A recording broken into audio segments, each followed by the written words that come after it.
उन सभी को मेरा प्रणाम। आज लावालौंग की यह पावन धरती नीम चौक के पास अपने गुरु शिव की बात कहने का अवसर मिला है और आप लोग बहुत ही छोड़ दीजिए, जो हल्ला कर रहे हैं उनको मना नहीं कीजिए, इसलिए कि हम लोग कहते हैं जितना हल्ला करना है कर लीजिए। थोड़ी देर में देखिएगा कि शाम होगा और जो पंछी आसमान में देखिएगा कि जैसे अंधेरा होने लगेगा तो सारे पंछी अपने घर की तरफ लौटने लगते हैं। यहाँ तक कि जो जानवर है ना वह भी अपने घर की तरफ लौटने लगता है, इसलिए कि उसको समझ है कि अब शाम होने को है और अपने घर की तरफ चलना चाहिए। थोड़ी देर के बाद दिखेगा नहीं और जब नहीं दिखाई देगा तो क्या हो सकता है यह समझ सकते हैं। लेकिन हम आप इंसान हैं, हमको आपको यह समझ नहीं है यह जिंदगी है, दिन का जो उजाला अभी देख रहे हैं तो कब और किसके जीवन में किस क्षण अंधेरा हो जाए यह कोई नहीं जानता। यह उसी समय एहसास होता है जब सुनते हैं कि आस पड़ोस में, अगल बगल में या मोहल्ला में, प्रखंड में कोई आदमी था जो नहीं रहा, तो जानते हैं लोग कहेंगे कि अरे ये तो भगवान की इच्छा है, कोई रहने नहीं आया है, सबको एक दिन जाना है। और जब उसको लेकर रास्ता में लोग जाएंगे तो सारे लोगों का देखिएगा जो मिजाज है ना, जो सोच है, थोड़ी देर के लिए उसके सोच बदल जाता है कि लोग बेकार इतना झमेला कर रहे हैं, कोई नहीं रहेगा। और जैसे वहां से उसको जला करके या दफना करके जैसे वहां से हटेगा फिर वही दुनिया के, फिर वही माया में आदमी खो जाता है, फिर अपनी पुरानी स्थिति में इंसान तुरंत चला आता है। तो चाहे मंदिर में जाए, सत्संग में जाए या शिव की चर्चा में जाए, आज तक तो हम लोग प्रवचन सुन रहे थे, लेकिन धरती पर पहली बार है जो चर्चा का विधान शुरू हुआ। अब अंतर क्या है, प्रवचन सुनते हैं कि कोई आयोजन हो रहा है, वहां फलना कोई महाराज आ रहे हैं, प्रवचन होगा, तो प्रवचन और चर्चा में अंतर क्या है? देखिए कि जो प्रवचन होगा तो कुछ खास लोग ही उसमें बोलेंगे और उसमें जितना लोग बैठे हुए हैं सब लोगों को सुनने का अधिकार है, बोलने का अधिकार नहीं रहता है। लेकिन चर्चा में है कि हम बोल रहे हैं, आपने शिव को गुरु माना, आप भी बोल सकते हैं। तो जो अध्यात्म में जो अधिकार लोगों को खानदान दर खानदान नहीं मिलता था, आम आदमी को कितनी पीढ़ियां बीत जाती थी, सिर्फ खास लोगों को जो अधिकार मिलता था कि वही आदमी है जो भगवान की बात करेगा लोगों के बीच में। लेकिन आज देखिए देने वाले ने क्या नया चीज आपको दिया है कि एक आम आदमी, एक आम इंसान भी आज ईश्वर की बात कर सकता है। हम मन से देखे होंगे कि छोटी छोटी बच्चियां हैं या बहुत सारे ऐसे गुरु बहना जो बिल्कुल अनपढ़ है, कुछ नहीं पढ़े लिखे हैं, आती हैं शिव की बात करके चले जाते हैं।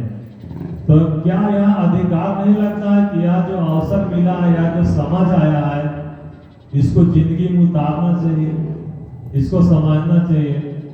हमने देखा कि कुछ गुरु बहना समझा रही थी, कॉपी में नाम लिख रही थी कि दीदी कुछ नहीं लगता है, कोई दिक्कत नहीं है, कोई बंधन नहीं है, नमा लिखवा लीजिए।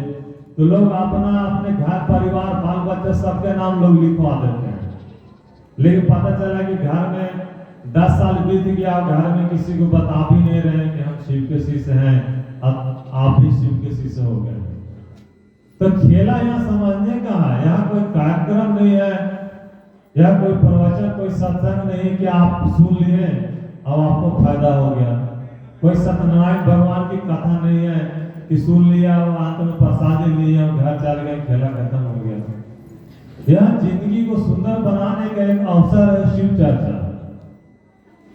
क्या आप शिव की चर्चा में आए हैं तो जिंदगी कैसे खूबसूरत लगे या जिंदगी अच्छा लगे कि सही में या जीवन क्या वही जीवन है जिसके लिए लोग कहते थे कि देवता भी तरसता है इसमें आने के लिए।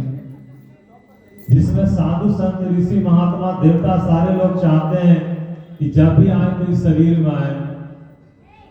क्या वही शरीर है? लेकिन आज देखिएगा कि यह शरीर दुख का सिर्फ कारण है। हम तो देखते हैं कि घर घर में यदि पैसा है तो भी खुशी नहीं है, और जिसके पास नहीं है उसके पास भी खुशी नहीं है। तो यह जो जीवन में जो सुख है ना, तो इस सुख के ऊपर एक आनंद होता है जो आपको गुरु के शरण में मिलेगा, और वह सही सक्षम गुरु के पास जाएंगे तो मिलेगा। अब आज जिस गुरु की बात यहाँ मंच से कहा जा रहा है कि शिव गुरु है, तो यह कोई नया बात नहीं है। और खास करके गांव में तो यह पुरानी परंपरा रहा है कि जो लोग शरीर में आए तो न किसी को गुरु बनाते थे। बहुत पुरानी यह परंपरा चला रहा है, इस देश की यह पुरानी परंपरा है कि शरीर में आए हैं तो किसी को अपना गुरु बनाना है। यदि आज आपको यह बात समझ में आ जाए कि इस परंपरा को निभाना है और हमको भी अपने जीवन में एक गुरु बनाना चाहिए, तो क्या शरीर में कोई भी आदमी आज विश्वास के घेरे में है जिसके ऊपर आप पूरी तन्मयता से पूरी निछावर हो के आप 20 साल 25 साल 30 साल बिता देते हैं, और अचानक आपका सारा जितना जो किए हुए हैं सारा कुछ धूमिल हो जाता है। जितना तन मन धन से आप निछावर थे, आपकी भावनाओं को ठेस पहुंचता है। इसलिए कि इंसान अंदर से कैसा है वह कोई नहीं जानता। आज जिस शिव के बारे में कहा जा रहा है, शिव तो शरीर में है नहीं कि उनको दक्षिणा देना पड़ेगा, साल में आएंगे तो धोती साड़ी गमछा देना पड़ेगा। यहाँ कुछ देने की बात तो है नहीं, और शिव चर्चा में शिव शिष्टा में कुछ लगता नहीं है, सिर्फ एक विचार का खेला है। इस धरती पर जितना कुछ भी है सारा कुछ विचार ही है जो परिणाम के रूप में दिखता है। आपके पास कुछ नहीं है और सोचते हैं कि किसी तरह से एक घर बन जाए, और उसके लिए पूरा मेहनत करते हैं, जी तोड़ मेहनत करते हैं, और लगे रहते हैं। सिर्फ एक ही सपना है कि घर बनाना है, देखिए कि घर बन जाता है। किसी का सपना है कि गाड़ी लेना है, देखिए कि एक उसी पर लगा हुआ है, एक दिन वह गाड़ी ले लेता है।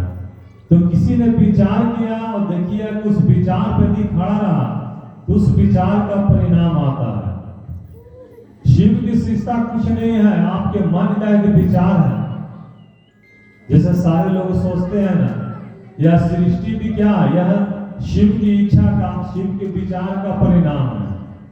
कहा जाता है कि एक समय था जब कुछ भी नहीं था, यह पेड़ पौधे इंसान कुछ भी नहीं थे, मात्र वह परमात्मा थे, वह भी शून्य था, कुछ भी नहीं था। तो शिव ने इच्छा की, शिव का नाम ईश्वर है, और शायद आज यह समझाने की जरूरत नहीं है कि ईश्वर को शिव कहा जाता है और शिव को ईश्वर कहा जाता है। तो शिव ने इच्छा की एकम बहुश्याम, मैं एक से अनेक हो जाऊं। और जैसी कोई इच्छा करेगा ना, तो इच्छा से एक ध्वनि, एक तरंग निकलता है, वह तरंग जिसको हम लोग देख नहीं सकते हैं। तो शिव ने इच्छा की तो तरंग उत्पन्न हुआ और सृष्टि का निर्माण हुआ। तो उनकी इच्छा के साथ ही सृष्टि का निर्माण हुआ, और हम आप भी इच्छा करते हैं तो कुछ ना कुछ होता है। लेकिन अंतर है कि शिव की इच्छा में परिणाम है, और हम लोग इच्छा करके छोड़ देंगे तो खत्म हो जाएगा। रोज इच्छा करते हैं, बहुत सारी अनंत इच्छा आदमी के हैं। जो चीज देखते हैं, बढ़िया गाड़ी देखे तो सोचते हैं कि काश हमरो ऐसा गाड़ी होता, बढ़िया घर देखते हैं तो कहते हैं हमारा भी ऐसा घर होता, मेरा बेटा भी तो बढ़िया स्कूल में पढ़ता। तो इच्छा तो रोज करते हैं, लेकिन हमारी इच्छाओं पर खड़ा नहीं रहते हैं। लेकिन जिस दिन ये उन इच्छाओं पर खड़ा हो जाइएगा, उसके लिए काम करिएगा, तो वह परिणाम में बदलता है। आपने शिव को गुरु माना, या आपकी इच्छा आपके संकल्प का खेला है। यह 3 सूत्र तो बात की चीज है। पहले तो आपका संकल्प, कि आपने संकल्प लिया है कि शिव मेरे गुरु हैं, और आपको लगने लगेगा कि शिव मेरे गुरु हैं, यह तभी होगा जब आप 3 सूत्र करेंगे। जैसे बहुत बार होता है कि आयोजन खत्म होगा तो लोग पूछेंगे जाने के बाद कि क्या हो रहा था, करना क्या चीज है। तो बात को समझने की जरूरत है। यहाँ करना मात्र 3 ही काम है कि आप शिव को गुरु बनाए हैं, इसके लिए कोई प्रक्रिया नहीं है। आपका मन समझे कि शिव मेरे गुरु हैं। जैसे बहुत सारा रिश्तेदार आपके होंगे, तो सारे रिश्तेदार के साथ एक नया रिश्ता आज से जोड़ लीजिए। क्या से एक नया रिश्ता हमारी जिंदगी में और है, मेरी जिंदगी में और है, वहां शिव है, मेरा गुरु है। और इसके लिए 3 काम करिए। पहला काम है कि दया मांगना, जिसको लोग 3 सूत्र कहते हैं, नहीं कि 3 सूत्र करना है। तो पहला सूत्र है दया मांगना। दया क्या मांगना है कि 24 घंटा में जब भी आपको समय मिलता है, आप नहाए हैं कि नहीं नहाए, क्या खाए हैं, कैसे रहते हैं, किस जात के हैं, किस धर्म के हैं, क्या सोचते हैं, इससे मतलब नहीं है। 24 घंटा में मन ही मन में शिव से दया मांगिए कि हे शिव, आप मेरे गुरु हैं, मैं आपकी शिष्या हूं, मुझ शिष्या पर दया कीजिए। मुंह से नहीं बोलना है। जैसे मुंह से बोलिएगा तो कितना दूर आपकी आवाज जाएगा। यदि आप माइक हटा दिया जाए तो जहाँ थोड़ी दूर बैठे हुए लोग भी नहीं सुन पाएंगे। माइक की आवाज बहुत 1 किलोमीटर तक जा रही होगी, उससे आगे लोग नहीं सुन पाएंगे। तो बोल करके आपकी आवाज कहाँ तक जाएगा। मुंह से नहीं बोलना है, मन ही मन में सोचना है, शिव से कहना है।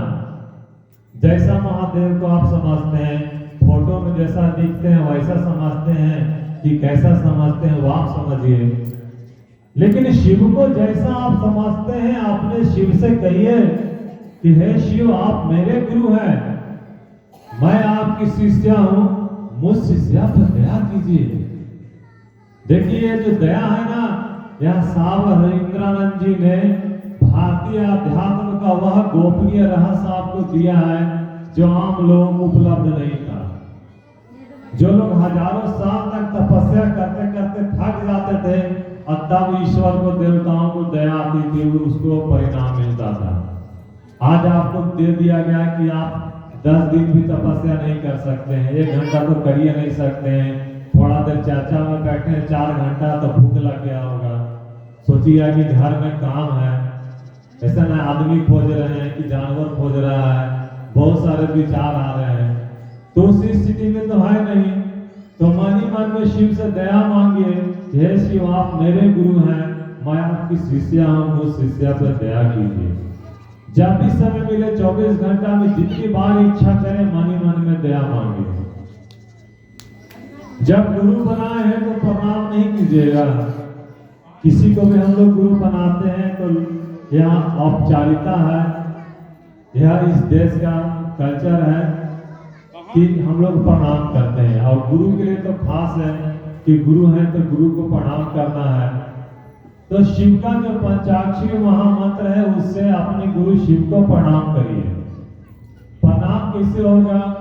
प्रणाम तो मन से होगा, मुंह से बोल के तो प्रणाम होता नहीं है। नहीं तो लोग कहते हैं प्रणाम चाचा, और जैसे चाचा थोड़ा दूर गए पीछे से गाली शुरू हो गया। लोग कहते हैं हम तो देखे ऑफिस में प्रणाम सर, जैसा ऐसा खड़ा हो गया, और जैसे सर गए पीछे से गाली शुरू हो गया। तो प्रणाम का मतलब होता है कि मन प्रणाम करे, भाव से प्रणाम होना चाहिए। यदि आपके पास रुद्राक्ष की माला है, यदि नहीं है तो एक माला ले लीजिए जो 54 दाने का या 108 दाने का आता है। अब एक 12 दाने का कंगन पहनिए हाथ में, और कोशिश करिए कि एक माला रोज अपने गुरु शिव को प्रणाम करें। 10 से 12 मिनट का समय लगता है। ऐसे नहीं कि माला ले लिए तो ट्रेन शुरू हो गया, नमः शिवाय नमः शिवाय नमः शिवाय, ऐसे नहीं। सांस जो चलती है, आ रही है और जा रही है, तो सांस की जो गति है लगभग 12 से 13-15 मिनट का समय लगता है। इन सांसों को महसूस करना है। माला तो खुद उसको गिनना नहीं है, 108 दाने का रहता है। कपड़ा से ढक लीजिए और सांस अंदर जाए तो नमः और बाहर आए तो शिवाय। सांसों की गति पे नमः शिवाय से अपने गुरु शिव को प्रणाम करिए। दूसरी विधा प्रणाम करने का है कि जब भी समय मिले, 24 घंटा में आप खाना बना रहे हैं तो भी प्रणाम कर सकते हैं, खेत में काम कर रहे हैं तो भी प्रणाम कर सकते हैं। तो जब भी मन करे तो जो इधर उधर की फालतू बात सोचिएगा, फालतू गप करिएगा, तो नमः शिवाय से अपने गुरु शिव को प्रणाम करिए। इसके परिणाम आप जब करिएगा तो खुद समझ में आएगा हम लोग क्या बताएं। जो मूल सूत्र है वह गुरु का आदेश है। यह दूसरा तो साहब हरिंद्रानंद जी ने अपने तरफ से दिया, लेकिन आपके गुरु ने मात्र एक ही सूत्र दिया है। आपके गुरु का मात्र एक ही काम है। शिव प्रकट होकर नहीं कहेंगे कि मैं गुरु हूं, मेरा शिष्य बन जाओ। और आज तक इतिहास रहा है कि गुरु का काम चेला ही करते रहे। जो गुरु का कार्य है वो शिष्य ही आज तक करते रहा है। तो आपके गुरु शिव का मात्र एक ही आदेश है जो साहब हरिंद्रानंद जी के माध्यम से आया है, वह है कि लोगों से कहिए कि शिव गुरु है। ऐसा नहीं कि घर में पत्नी शिव शिष्य है तो पति नहीं है, बच्चा को कोई मतलब नहीं है, कभी बतेवे नहीं किए हैं। तो शिव शिष्यता की शुरुआत घर से करिए, तब लोगों को बाहर समझाइए। जब घर में ही आपके माहौल नहीं रहेंगे, घर में ही वातावरण नहीं रहेगा शिव शिष्यता का, तो घर भी सुखी नहीं होगा। लोग बात करते हैं ना कि शिव की तस्वीर को देखिए, वहां बाघ भी बैठल है, शेर भी है, चूहा भी है, मोर भी है, बादशाह बैल भी है, और सब एक दूसरे को खाने वाला। देखिए तो कितना बढ़िया बैठा हुआ है। अब एक घर में आदमी प्रेम से नहीं रह सकता, इसलिए बैठा हुआ है कि वह शिव के सानिध्य में है। तो शिव का सानिध्य घर में बनाइएगा, शिव की बात करिएगा, शिव का वातावरण, शिव का माहौल रहेगा ना, तो घर के जो कला है ना, अंतर कला। आज स्थिति क्या है? आज स्थिति है कि लोग बाहर के लोगों से परेशान नहीं है, लोग खुद अपने घर के लोगों से परेशान है। आज किसी को भय है तो अपने घर के लोगों से ही ज्यादा लोगों को भय है। आज अपने समाज के लोगों से ही भय है, दूर के लोग तो छोड़ दीजिए। आज देखिए पूरा यह इलाका भरा है, पूरा इंसानों से भरा हुआ है। अभी शिवरात्रि बीता है, अब कोई ऐसा इंसान नहीं होगा, कोई ऐसी बहना नहीं होगी, कोई ऐसी माताएं नहीं होगी जो शिव की पूजा नहीं की होंगी। हरे लोग सोचे होंगे कि चलिए एक लोटा जल झाड़ दें महादेव को, लेकिन आज वही शिव की बात हो रहा है। तो शिव शिष्यता में भी देख रहे हैं कि जो विचार बनना चाहिए, इतने दिनों की बात, चतरा में करीब 25 साल से शिव चर्चा हो रहे हैं, शिव की बात हो रहा है, और शिव के प्रति अभी तक समर्पण नहीं आया है। अभी तक शिव चर्चा इसलिए कर रहे हैं कि शिव चर्चा में आप इज्जत खोजते हैं, शिव चर्चा में आप सम्मान खोजते हैं, शिव चर्चा में कहीं बेइज्जती तो नहीं हो रहा है। तो शिव चर्चा शिव के लिए नहीं हो रहा है, शिव से जुड़ाव के लिए नहीं हो रहा है। शिव से जुड़ाव के लिए होगा ना तो लगेगा कि चलिए हम नहीं कर रहे हैं, कोई महादेव का काम कर रहा है, तो आपको लगेगा कि हम आभारी रहेंगे उसमें। हम लोग को लगता है कि हमसे बढ़ते अधिक कोई काम करते तो हमको तो भाई लगता है कि उनके हम एहसानमंद हैं, जो मदद चाहिए हम मदद करने को तैयार हैं। लेकिन स्थिति ऐसा है कि शिव चर्चा भी कर रहे हैं तो आप उसमें अपना सम्मान, अपनी इज्जत, अपना प्रतिष्ठा देख रहे हैं, शिव शिष्यता नहीं देख रहे हैं। तो आज शिव चर्चा को समझने की जरूरत है। यह शिव चर्चा शिव के शिष्य बनने के लिए है। और शिव की शिष्यता क्या है? शिव की शिष्यता जितना आम आप समझ रहे हैं, जितना आसानी से आज आपके बीच शिव की बात हो रहा है, शिव की शिष्यता इतना आसान चीज नहीं है। शिव की बात सप्त ऋषि सुनते थे। कहानियों में है कि शिव उपदेश देते थे दक्षिण दिशा की तरफ बैठ करके, और सप्त ऋषि और उनके जो शिष्य हैं वह उपदेश को ग्रहण करते थे। आज वह शिव एक गाय के रूप में इस धरती पर उतरा और फैल गया आम लोगों के बीच में। लेकिन आदत क्या है कि आपको आदत है कि कोई गेरुआ वस्त्र में रहेगा, पूरा तिलक चंदन लगाए हुए रहेगा तो आप दौड़िएगा। लेकिन शिव आएगा आपके बीच से चला जाएगा, आपको पता भी नहीं चलेगा। इसलिए कि आप अपनी सोच से बाहर निकल ही नहीं रहे हैं। शिव चर्चा में देख रहे हैं क्या हो रहा है कि किसी को कुछ दिक्कत है तो गछ दिए शिव चर्चा हो रहा है। जब तक दिक्कत नहीं होगा तब तक शिव चर्चा नहीं होगा। मन में तड़प नहीं हो रहा है कि शिव मेरे गुरु हैं। जिस दिन यह समझ हो जाएगा कि मेरे गुरु शिव हैं, तब आपको चैन नहीं आएगा। आप कोशिश करिएगा कि कोई नहीं भी बोलता है तो भी हाथ जोड़े और कहें कि दीदी शिव को गुरु बनाया जाए और शिव चर्चा में सहयोग किया जाए। इसलिए कि धरती से चले जाएंगे तो कोई नामो निशान नहीं रहेगा। जिस तरह हम आप एक आम इंसान है ना, कोई नाम लेने वाला भी नहीं रहेगा। लेकिन शिव की बात करते करते इस धरती से जाइएगा ना, तो एक आत्म संतुष्टि रहेगा कि चलिए धरती पर कुछ नहीं किए हैं, लेकिन महादेव का काम ईमानदारी से किए हैं। इसमें भी है कि ईमानदारी से करिएगा तब संतुष्टि रहेगा। लेकिन शिव चर्चा क्यों कर रहे हैं? भागने के लिए कर रहे हैं, किसी को बरगलाने के लिए कर रहे हैं। आज तो शिव चर्चा बहुत सारे क्षेत्रों में लोगों का बिजनेस हो गया। कारण कि शिव चर्चा में लोग इज्जत देते हैं, सम्मान देते हैं और पैसा भी देते हैं। तो इसमें आप लोग को सतर्क होना हो। ऐसा नहीं कि जानकारी मिले कि फलना जगह शिव चर्चा है, दौड़ जाइए। आप पता भी नहीं करिए कि कौन आयोजक है, किस मंशा से करवा रहा है, करवाने वाला क्या है। 2002 में पहली बार चतरा में हम लोगों ने नगर भवन में शिव गुरु महोत्सव किया और साहब श्री हरिंद्रानंद जिन्होंने इस धरती पर शिव चर्चा को शुरू किया, उन्हीं के सानिध्य में चले। आवाज तक क्या हम लोगों का प्रयास है कि शिव चर्चा में लोगों की दिशा सही हो, हमारे जो भाई बहन हैं उनका शोषण नहीं हो, उनके रास्ते गलत नहीं हो, वो सही दिशा में चले और शिव से जुड़े। आप सारी चीजों के लिए अपनी जो निर्भरता है वह शिव पर आप दिखाइए। यहाँ कोई आदमी, कोई गुरु भाई, कोई गुरु बहन कुछ भी देने की स्थिति में नहीं है।